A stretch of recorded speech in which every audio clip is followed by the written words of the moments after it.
Hello दोस्तों, स्वागत है आपका हमारे न्यू वीडियो में जिसमें मैं त्रैमासिक परीक्षा 2023-24 का विषय जीव विज्ञान का सेट ए पेपर सोल्व कराने जा रहा हूं, जिसमें फर्स्ट क्वेश्चन है अपना कच्चे नारियल नारियल पानी होता है। इसमें आ जाएगा अपना मुक्त केंद्रकीय भ्रूणपोष मतलब 12 नंबर का, और दूसरे नंबर का है बीज का परिवर्धन विकास होता है। बीज का परिवर्धन विकास बीजांड में होता है, इसका आ जाएगा 12 नंबर। और तीसरा नंबर का क्वेश्चन जो है पराग कोश के अंदर की भित्ति परत है टेपिटम 12 नंबर का, इसका भी आंसर है। और चौथा देखिए, अलैंगिक जनन में भाग लेने वाले जनकों की संख्या होती है, जो जनक भाग लेता है उसकी सिर्फ एक ही संख्या होती है, इसलिए इसका आंसर आएगा आ नंबर का। और 5वां नंबर देखिए, पॉलीगोनम प्रकार का भ्रूणपोष है। इसमें देखिए मैंने आपको बताया था अगली वीडियो में कि 8 केंद्रकीय और 7 कोशिकीय भ्रूणपोष होता है, इसका आ जाएगा 7 नंबर का। और 6वां नंबर पर क्वेश्चन जो है बेलिसनेरिया में किस प्रकार का परागकण होता है।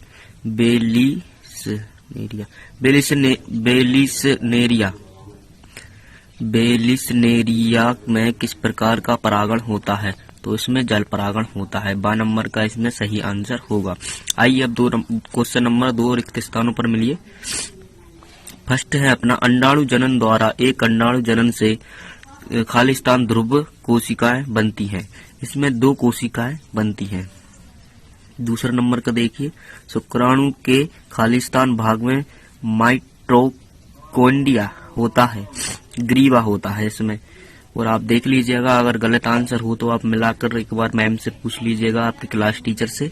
और देखते तीसरा नंबर क्वेश्चन, निषेचन की क्रिया मादा जनन तंत्र खालिस्तान में होती है।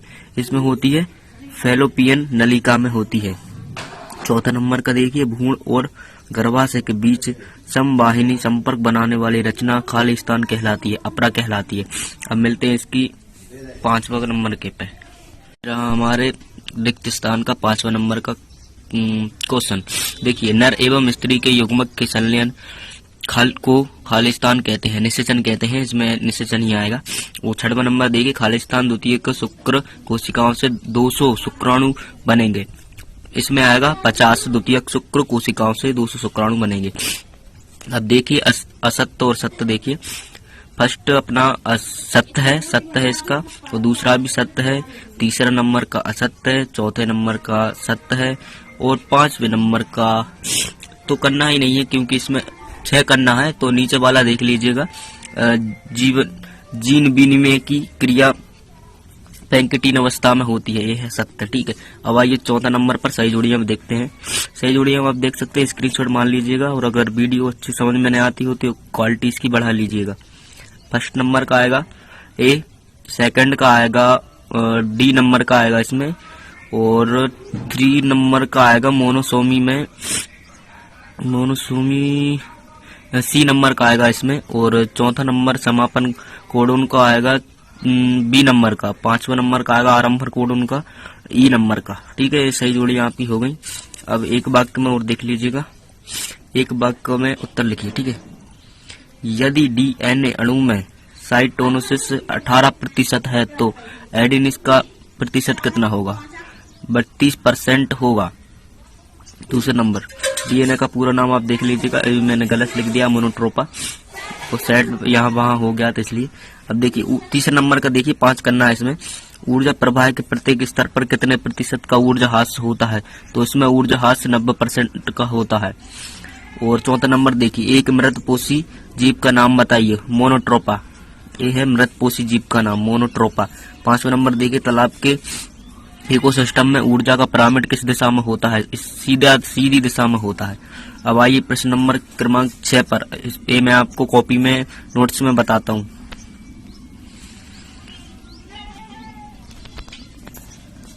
छठवां नंबर का अथवा देखिएगा, पर परागण के कोई 2 लाभ लिखिए। ये रहा अपना 6वां नंबर क्वेश्चन, पर परागण के लाभ। पहला, नई जातियां उत्पन्न होती हैं। दूसरा, बीज अधिक संख्या में बनते हैं। तीसरा, इससे पौधे मजबूत व स्वस्थ होते हैं। ठीक है, अब आइए प्रश्न क्रमांक 7वें का, आवासीय फल किसे कहते हैं। आवासीय फल ये लिखा है, यहीं पर लिख दिया हूं मैंने। आवासीय फल जिसका निर्माण अंडाशय से नहीं होता बल्कि दूसरे आसन ऊतक से होता है, उसे आवासीय फल कहते हैं। समझ गए आप, ये सरल भाषा में लिखा है। और 7वां का 8वां देखिएगा, टेपिटम के कोई 2 महत्व लिखिए। ये रहे टेपिटम के 2 महत्व। पहले एक ही लिखा है इसमें, एक आप देख लीजिएगा। टेपिटम का महत्व यह है विकासशील परागकणों को पोषण प्रदान करता है। ठीक है, अब 8वां नंबर क्वेश्चन देखिएगा। अब भी 8वें नंबर का क्वेश्चन कहाँ गया, टन ये रहा 8वें नंबर क्वेश्चन। प्लेसेंटा के कोई 2 कार्य लिखिए। ठीक है, प्लेसेंटा के कार्य अब मैं आपको बताता हूँ।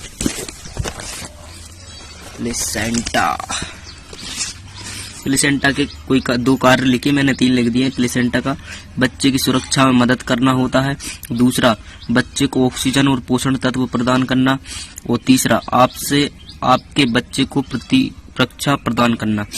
ठीक है, इसके बाद जो 8वां क्वेश्चन था कि माँ के दूध को सर्वश्रेष्ठ क्यों माना गया है, इसका 8वां होगा। ये रहा 8वां का 8वां। कैमरामैन फोकस कर। जो 8वें नंबर क्वेश्चन है 8वां में, माँ के दूध को नवजात शिशु के लिए सबसे अच्छा क्यों माना जाता है। आइए इसका आंसर देखते हैं। ये रहा इसका 8वां का आंसर।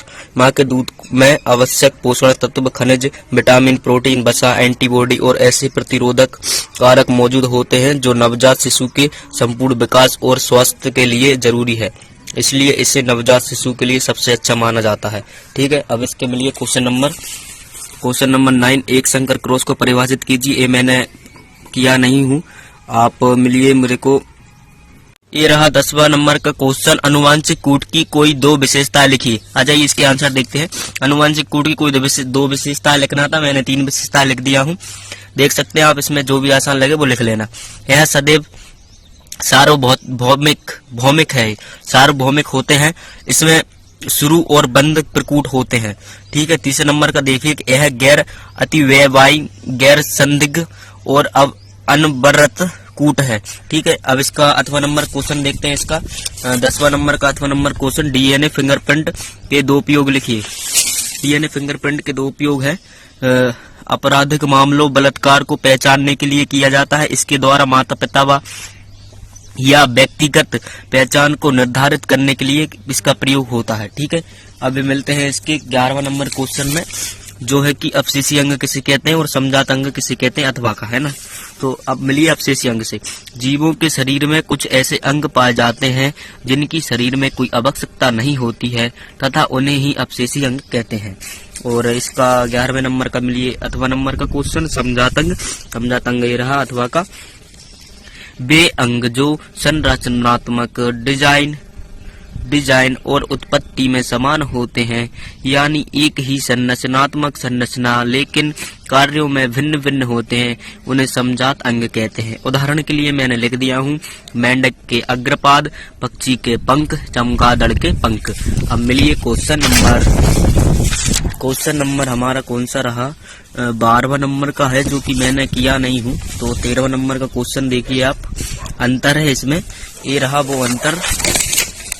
कहाँ गया भाई, मिल जाए यार फटाफट से, वीडियो लंबी हो जाए तो अच्छा नहीं होगा। ये रहा वो अंतर। इसमें फर्स्ट पॉइंट जो है, इसमें वृषण नर के अंदर पाया जाता है और मादा, यह मादा के अंदर होने वाली क्रिया है। दूसरा नंबर पॉइंट, इसमें नर के वृषण के अंदर शुक्राणु होते हैं, अंडाशय से अंडाणु का निर्माण होता है। वृषण की जर्मिनल एपिथेलियम कोशिका से परिपक्व होती है, तो इसके फलस्वरूप स्पेरोटोसाइट का निर्माण होता है। और इसमें देखिएगा, जब अंडाशय के अंदर की जर्मिनल कोशिका होती है तो प्राथमिक ऊसाइट का बनता है या फिर निर्माण होता है। अब मिलिएगा इसके 8वां के क्वेश्चन पर। नहीं, 8वां क्वेश्चन नहीं है यह, हाँ इसका 8वां ही है। 13 नंबर क्वेश्चन का 8वां है। पुरुषों में पाए जाने वाले 3 द्वितीयक लैंगिक लक्षण लिखिए। तो ये रहा, मूंछ व दाढ़ी का उग जाना, दूसरा शरीर की लंबाई बढ़ना, तीसरा वृषण कोश का विकास होना, और चौथा नंबर का जो है आवाज भारी हो जाना। अब टीआरएनए और 14 नंबर क्वेश्चन देखिएगा, टीआरएनए, एमआरएनए और आरआरएनए के एक एक कार्य लिखिए। तो इसके एक एक कार्य भी लिखा हूं मैंने, आपको बता देता हूं। ये रहे वो एक एक कार्य। आरआरएनए का कार्य क्या होता है? राइबोसोम की रचना में भाग लेते हैं, यह प्रोटीन संश्लेषण में सहायता करता है। और एमआरएनए, यह संदेश वाहक के रूप में कार्य करता है, जो डीएनए से राइबोसोम तक जानकारी पहुंचाता है। और टीआरएनए देखिएगा लास्ट है जो अपना, प्रोटीन संश्लेषण में अमीनो अम्लों को उनके क्रमानुसार स्थानांतरित करने में सहायक होता है। अब मिलिएगा इसके क्वेश्चन नंबर 15 पर, जो है कि समृद्धि अंग क्या है, एक उदाहरण लिखिए। समृद्धि अंग ये देखिएगा, जीवों के शरीर में ऐसे अंग जो उत्पत्ति व संरचना में भिन्न होते हैं परंतु कार्य में एक समान होते हैं, वह समृद्धि अंग कहलाते हैं। उदाहरण देखिएगा, चमगादड़ पक्षी, कीटों के पंख। अब मिलिएगा इसके अथवा नंबर के क्वेश्चन पर, या अथवा नंबर क्वेश्चन किया नहीं हूं मैंने इसका, तो आप मिलिएगा क्वेश्चन नंबर 16 पर, जो है कि खाद्य श्रृंखला व खाद्य जाल में अंतर देखिएगा। ये रहा हमारा क्वेश्चन नंबर 16, खाद्य श्रृंखला एवं खाद्य जाल में 3 अंतर लिखिएगा। ये रहा 2 अंतर, 4 अंतर लिख दिया हूं मैंने, आपको जो भी अच्छा लगे याद कर लीजिएगा। ये आईएमपी क्वेश्चन है, खाद्य श्रृंखला एवं खाद्य जाल में अंतर। पहले नंबर देखिएगा, पारितंत्र के जैविक घटकों के बारे में संक्षिप्त जानकारी देता है। और खाद्य जाल देखिएगा, पारितंत्र के जैविक घटकों की संरचना की विस्तृत जानकारी देता है। और दूसरे नंबर का देखिएगा, खाद्य श्रृंखला में सामान्यतः जीवों की संख्या कम होती है। और दूसरा पॉइंट का देखिए, खाद्य जाल में, एक सरल खाद्य जाल में जीवों की संख्या अपेक्षाकृत अधिक होती है। तीसरा पॉइंट देखिएगा, एक जीव केवल एक पोषण स्तर प्रदर्शित करता है।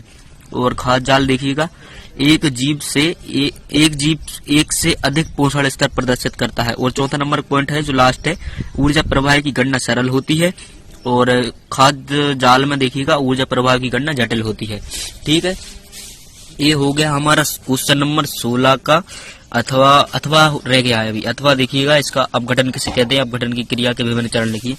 अपघटन के बारे में बताया हूं मैंने, इसकी देखिएगा, अपघटन इको तंत्र में सूक्ष्म उपभोक्ता श्रेणी के जीव हैं। इसके अंतर्गत सूक्ष्म जीव, जीवाणु, कवक एवं एक्टोनोमिसाइटिस आते हैं। ये मृत पौधों एवं मृत प्राणियों, पादप एवं प्राणी अवशेष, मलमूत्र, गोबर इत्यादि पर वृद्धि करते हैं तथा इन्हीं से अपनी भोजन व ऊर्जा प्राप्त करते हैं। ये जटिल कार्बनिक पदार्थों को की सहायता से सरल कार्बनिक पदार्थों एवं गैसों में बदल देते हैं। इस क्रिया द्वारा ये मृदा की उपजाऊ क्षमता में वृद्धि करते हैं तथा पदार्थों के चक्रीकरण में सहायता करते हैं। ये है क्वेश्चन नंबर 16 का अथवा का है, इसको लिख लीजिएगा।